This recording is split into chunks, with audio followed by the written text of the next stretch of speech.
It was the worst day of my life. The report in my hand said I had stage 4 pancreatic cancer. I was 42 years old, a successful lawyer, and a father of 2. But now I was just an ordinary man who had received news of death. If you were in my place, what would you feel? Let me tell you, nothing at that moment. I felt nothing, because there was nothing I believed in anyway. I was born in Boston, raised in a Christian family, but I had left the church when I was 20. I asked the priest, "Why do children die of hunger if God exists?" The answer was not enough. Then I tried Buddhism. I meditated, but the emptiness inside me did not go away. At 35, I started calling myself an atheist. There was science, there was logic. God, that was just comfort for weak people. Or so I thought. But now, sitting in that hospital corridor, nothing mattered anymore. "Michael, please come in," said Dr. Roberts. I entered the oncology room. I remembered the photo of my wife, Sarah. How would I tell her? How would I tell my children? There was no chance for surgery. Chemotherapy would only buy time, 6 months, maybe a year. That evening when I got home, I pulled myself together and told them everything. Sarah could not hold back her tears. My 13-year-old son, Jake, froze. My 8-year-old daughter, Emma, did not fully understand the situation, but when she saw her mother crying, she started crying too. That night, I went to sleep crying for the first time in my life. But even while crying, a voice inside me said, "You are crying for nothing. You will just disappear after death." The next morning, I did not go to the office. I did not know how I would spend my days from now on. I sat at home, looking out the window. Just then, the door knocked. It was our neighbor, Ahmad, an Egyptian man who went to his homeland once a year to see his family. "Michael, I heard about you." "I am very sorry," he said. I thanked him, but inside I thought, "You go too. Leave me alone with your words of comfort." But Ahmed did not leave. "I want to give you something," he said, and took out a small book from his bag. A blue cover with gold writing on it. "The Quran," he said. "English translation. Maybe there is something in it for you." I tried to smile. "Ahmed, I am an atheist." "You forgot, I guess. I do not believe in God." "I know," he said calmly. "But maybe now you have questions you want to ask, and maybe the answers you are looking for are written in this book. What do you have to lose?" I did not want to take the book from his hand, but Ahmed insisted and left it on the table and went away. At first, I did not even look at that book, but one night, when I could not sleep and went down to the living room, when I saw it again on the table, a voice inside said, "Read." Another voice objected, "Nonsense. What difference will it make?" Finally, I picked up the book. I opened a random page, and the first thing that caught my eye really affected me deeply. Every soul will taste death. Al-Imran chapter 3, verse 185. How simply it was expressed. Of course, every living thing would die. I knew that. But this sentence really shook me. I continued reading. Another verse. Say, "Nothing will ever happen to us except what Allah has written for us." At Tawbah chapter 9, verse 51. So our destiny was written? I got a little angry. I was about to close the book when my eye caught another verse. Does man think that he will be left without purpose? Al-Qiyamah chapter 75, verse 36. I stopped. Without purpose. Yes, that was exactly how I felt. Without purpose, aimless, lost. I kept turning the pages. Every verse seemed to be speaking to me. The author of the book clearly knew human psychology very well. But I still did not believe. The next day, I knocked on Ahmed's door. "There are contradictions in this book," I said. "What kind of God creates people and sends them to hell?" Ahmed smiled. "Come sit. Let us talk. and we talked at length that afternoon. I listed all my objections to him. First, if God exists, why is there evil? Why do children die? Why are there wars? Ahmed opened the Quran. We will certainly test you with a bit of fear and hunger, and loss of wealth and lives and crops. Al-Baqarah chapter 2 verse 155. It is a test, Michael, he said. The world is a place of examination. If there is evil, it means we have free will to choose good. Or should we go to paradise automatically like robots? Would the test have any meaning? What about injustices? I asked. Oppressors live comfortably, the oppressed suffer. Ahmed, read another verse. Do not think Allah is unaware of what the wrongdoers do. He only delays them until a day when their eyes will stare in horror. Ibrahim chapter 14 verse 42. Justice will definitely happen, he said. But in the hereafter, the world is temporary. The hereafter is permanent. Is it fair to live happily for 3 days here and burn forever there? Or to be patient here and have eternal happiness in the hereafter? Which do you think is fair? I remained silent, because I had not thought about it that way. I do not know if people in this situation would empathize with me, but at that moment, I could not answer. Okay, I said, but what does science say? Evolution, the Big Bang. How does the Quran explain these? A sparkle appeared on Ahmed's face. The Quran is not against science, Michael. Quite the opposite. He turned the pages. We separated the heavens and the earth when they were joined, and we made every living thing from water. Will they still not believe? Al-Anbiya chapter 21 verse 30. It describes the Big Bang 1400 years ago, said Ahmed. Also, modern science has just discovered that water is the source of life. Then he turned to the sky, which was like smoke. Fussilat chapter 41 verse 11. Smoke. Cosmic mist, the formation of galaxies. Modern astronomy discovered this in the 20th century. My head was spinning.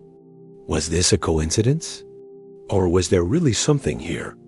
That night when I got home, I started reading the Quran from the beginning. Every page, every verse seemed to be written for me. One verse especially caught my attention. Say, if the sea were ink for writing the words of my Lord, the sea would run out before the words of my Lord were finished, even if we brought another sea like it. Al-Kahf, chapter 8 and verse 109. The infinite knowledge of Allah. And I, with my small mind, was trying to reject him, but I still had questions. On the third day, I went to Ahmad again. The media says Muslims are terrorists. They say Islam is a religion of violence. What does this mean? Ahmed took a deep breath. Michael, there is a verse in the Quran. Whoever kills a person, it is as if he killed all of humanity. And whoever saves one, it is as if he saved all of humanity. Al-Ma'idah chapter 5 verse 32. Is this a religion of violence? Some people use religion for their own interests. But the Quran is clear. There is no compulsion in religion. Al-Baqarah chapter 2 verse 256. What about women? I asked, veil, polygamy.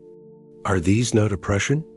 Oppression, said Ahmed, is preventing a person from living as they wish. The Quran honors women. Women have rights over men, just as men have rights over women. Al-Baqarah chapter 2 verse 228. The veil is a choice, a protection. Polygamy has conditions. Justice is required, taking care of orphans during wartime, and only a handful of Muslims practice it. Every answer was opening new questions in my mind. But now these questions were not angry, they were curious. A week later, I started chemotherapy. Every session was torture. My hair started falling out. I was constantly vomiting. But strangely, I was not as afraid as before. I read the Quran every night. The story in Surah Yunus especially affected me. When Yunus called out from the depths of darkness in the belly of the fish, "There is no God but you," "You are pure. I have certainly done wrong." So we responded to him and saved him from his distress. This is how we save the believers. Al-Anbiya chapter 21 verses 87 to 88. I was also in darkness. Maybe not in the belly of a fish, but in the darkness of my illness, my doubts. And this prayer had shaken me. Maybe I was one of the wrongdoers too? By denying God, had I not done him injustice? 2 months passed. The side effects of chemotherapy were getting worse. One day, while I was in the hospital, Sarah came to me. "Michael," she said, "you have changed. You were always angry before. Now you are very calm." What happened? I told her about the Quran. Her eyes watered. "Do you believe now?" She said, "I do not know Sarah." I said honestly, "But I think I want to believe." That night, alone in my hospital room, I felt I had to do something. Ahmed had taught me the testimony of faith, but I was still hesitant, afraid. What if I was wrong? What if I was just fooling myself because of fear of death? Then a verse came to my mind. Allah is the protector of those who believe. He brings them out of darkness into light. Al-Baqarah chapter 2 verse 257. From darkness into light. That was exactly what I needed. I got down on my knees, raised my hands, and for the first time in my life, I spoke sincerely. "Allah, if you exist, guide me. I rejected you so much. I denied you so much. But now I am lost. Give me guidance." And at that moment, a feeling I cannot describe filled me. Was it peace? Was it comfort? I do not know. But I started shedding tears. I had not cried for years, but that night, I cried like a baby, sobbing. The next morning I called Ahmed. "I am ready," I said. "I want to testify." Ahmed came to the hospital. 2 more friends were with him. And there, in that sterile hospital room, I repeated word by word, "Ashhadu an la ilaha wa ashhadu anna Muhammadan abdu wa rasuluh." I testify that there is no God, but Allah and Muhammad is his servant and messenger. As I said this, it was as if a burden I had been carrying for years fell from my shoulders. I was free. For the first time, I was truly free. Ahmed and his friends hugged me. "Welcome, brother," they said. This word, brother. No one had addressed me with such love for years. The following months were not easy. Chemotherapy continued. The pain increased. But I was different now. At every prayer time, I prayed as much as I could. Every time I prayed, I believed that Allah heard me. I finished the Quran. I read it again. With each reading, I discovered new meanings. 6 months later, I went to the doctor for a checkup. Dr. Roberts looked at me strangely. He did tests again. When the results came, he called me to his office. "Michael," he said, "I cannot explain it medically, but tumor has shrunk. It has shrunk significantly." I froze. "What do you mean?" "The metastases have stopped. The chemotherapy seems to have worked. But this is almost never seen in this type of cancer. You are very lucky." Luck? No, I no longer believed in luck. I had faith. Say, nothing will ever happen to us except what Allah has written for us. That night at home, we prostrated together with my family. Yes, Sarah and my children had also become Muslim after me. When Emma testified, tears poured from my eyes. Jake had started memorizing the Quran. "Dad," Jake had said one day, "were we happy before we became Muslim?" I had thought about it. "I do not know, son. Maybe we were. But now we are at peace. And that is much more valuable than happiness today." 3 years have passed since that conversation. I am still alive. The doctors say miracle.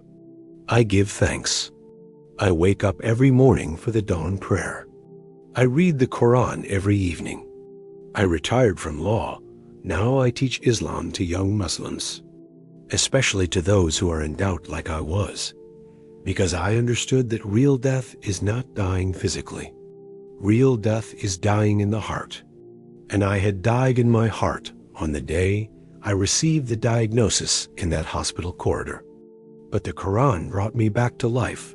Sometimes I look at that small blue-covered book, the book Ahmed left that day. Who knows? Maybe if he had not knocked on my door that day, maybe I would still be lost in darkness.